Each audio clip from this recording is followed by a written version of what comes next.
Hi, William with WMD here with our new multimode envelope for the overview demo.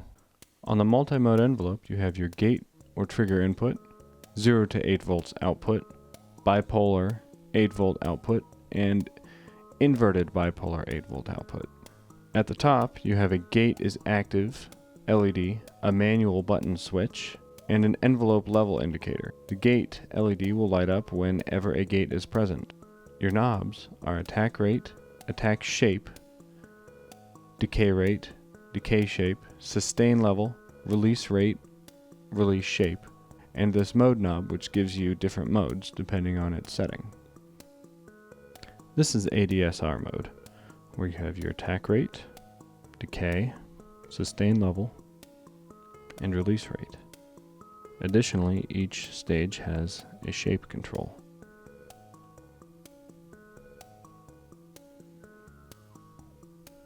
AR mode gives you attack and release only with the shape, and the gate length does not matter, as you can see by the red line. AR and ADR modes are both trigger modes, ignoring the gate length. A trigger is all it takes to start the envelope. ADR mode attacks like normal, then decays down to the sustain level, and then switches over to the release rate.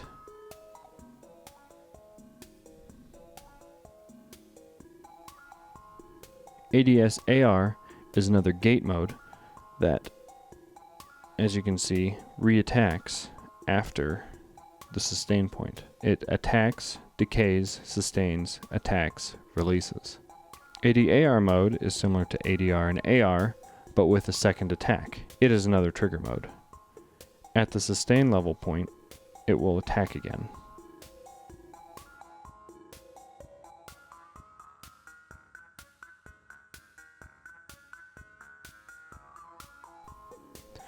ADSR ST mode, or step through mode, takes a trigger to move to the next stage.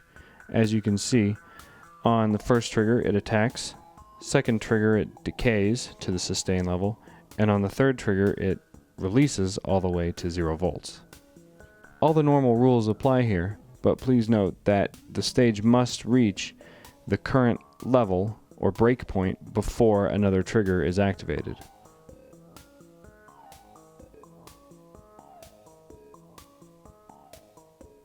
ADAR step-through mode is similar, with the addition of another attack after the sustain level has been reached via decay. This takes 4 triggers for a cycle, whereas ADSR ST takes 3 triggers for a cycle. Adr Cycle mode is a continuous loop, looping through attack, decay to the sustain level, and then immediately release. As you can see, you can change the breakpoint with the sustain level knob and the shapes as usual. ADAR cycle mode just gives you a second attack after that sustain level has been reached via decay. Here's a comparison between the 0 to 8 volt output, green, and the plus minus 8 volt output, red, and the inverted plus minus 8 volt output.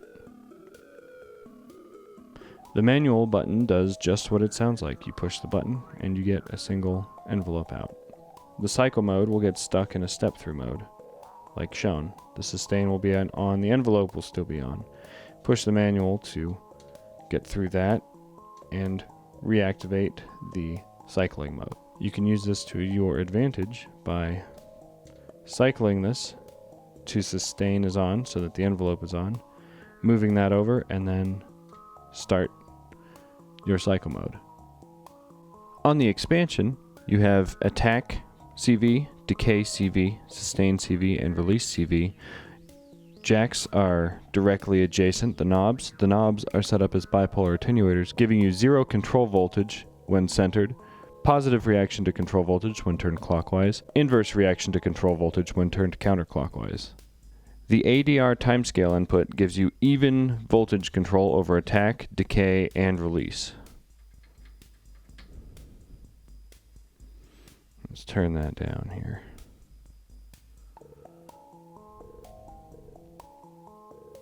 This input is roughly calibrated to 1 volt per octave, so attack rate, decay rate, and release rate will all change at the same amount, but it won't track over more than 2 octaves. Right now I have the keyboard patched into the Adr timescale and just listening to the bipolar output shown on the scope. This is to show you the tracking. It does track 1 volt per octave, but it does tend to go out of tune.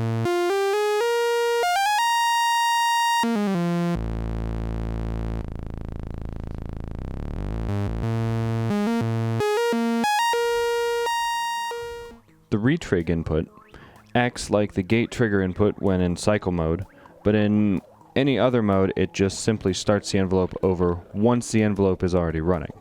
So here in Adsr mode, you can use this to generate interesting shapes just by self-patching. Or you can use it to sync to other envelopes.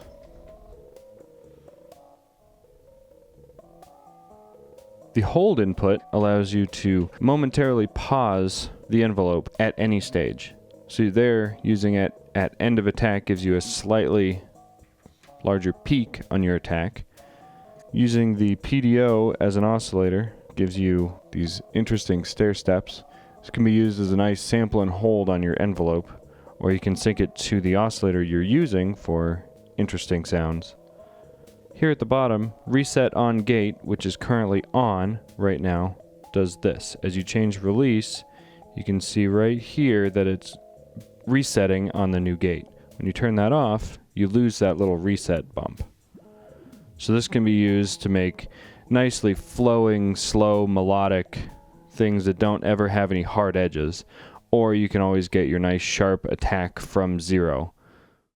This is a simple patch with the multimode VCA being controlled by the envelope with reset on gate off.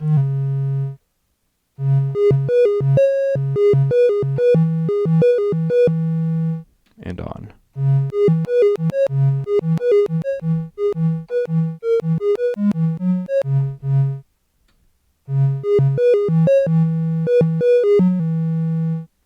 Here's the same patch with key tracking.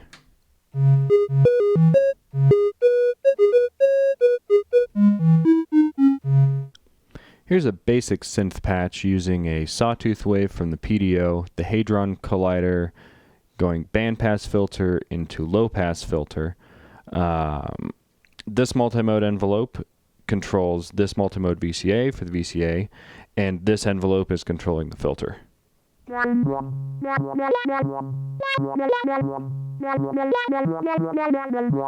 This is an example patch with this multimode envelope controlling the Hadron Collider's frequency, this envelope running the VCA. Starting with reset on gate on. You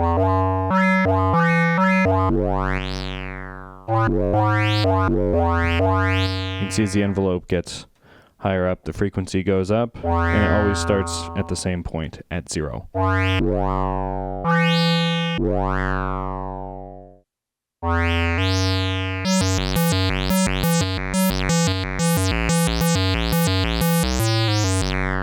Using the gate trigger input on cycle mode to give you a evolving wobble bass sound, but that gives you control over the attack.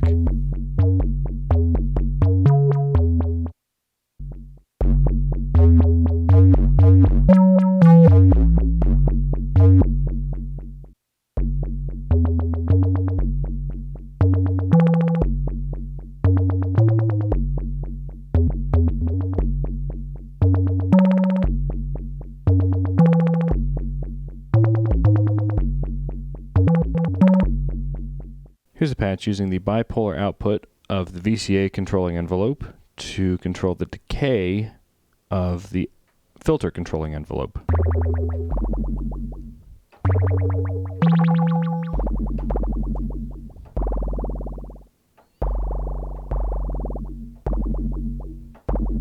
This is a patch using the filters multimode envelope to open the VCA multimode envelope and to clock pressure points at the end of release CV. And the bottom row is being fed back into the attack speed CV to give you this disjunct rhythm. The second row of pressure points is being quantized into the phase displacement oscillator.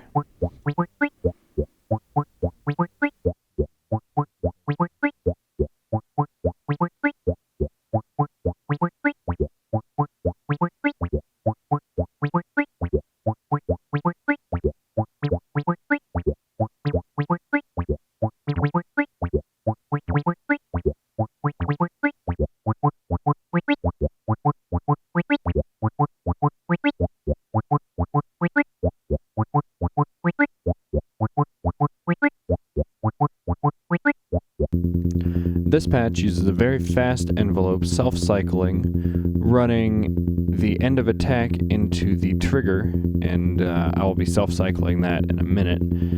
And the maths envelope controls the VCA, and the maths end of rise triggers hold. So when you're set to a very short attack and a fairly long fall, on maths you get a fairly short low pulse output, so you're going to be holding a lot of time. What that ends up doing, if I pull this, you just get an oscillation as the green line here, but this makes it pulse at the rate of maths. Now, as you can see, maths is not being triggered. When I turn it to self-cycle, you get a sample and hold sort of effect.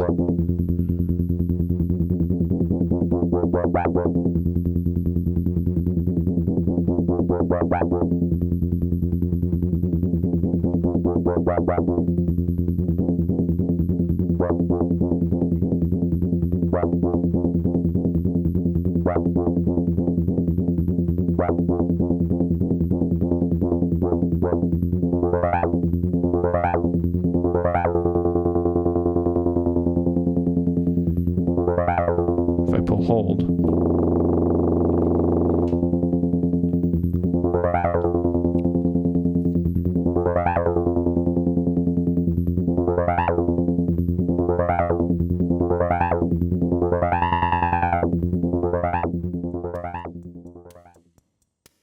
here's the expansion header, 20 pins, power header, 16 pins, red stripe down. This jumper allows for gate on reset mode to be activated or deactivated. When this jumper is in place, a gate on will not cause the envelope to reset to 0 volts before attacking. This peak trim pot allows you to set the overall envelope range, or the peak level. It's calibrated to 8 volts. You can set this up to 10 volts by turning this trim pot counterclockwise, or down to about 5 volts by turning it clockwise. The attack and decay trim pots allow for the precise calibration of the exponential response of the attack and decay and release stages.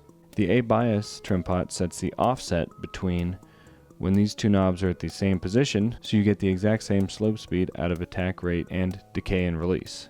On the expansion module, this trim pot here is used to adjust the end of attack, end of decay, end of sustain, end of release trigger output time. It's set at the factory to 10 milliseconds. By turning it clockwise, you can set that up to 50, or counterclockwise down to about 2 milliseconds. The decay shape pot has one additional modification to it, shown here on the side, with these 2 pins. Attaching a jumper socket enables this mod, which causes it to use the sustain level to affect the time caused by changing the decay shape. This mod just saves you the time of adjusting the decay rate to your decay shape. Installing the Multimode Envelope's expander module is simple. It should come like this with the red stripe down. Remove any jumper sockets on the expansion header and attach as shown. Power cable attaches with the red stripe down. Plug it in and you're good to go. Thanks for watching.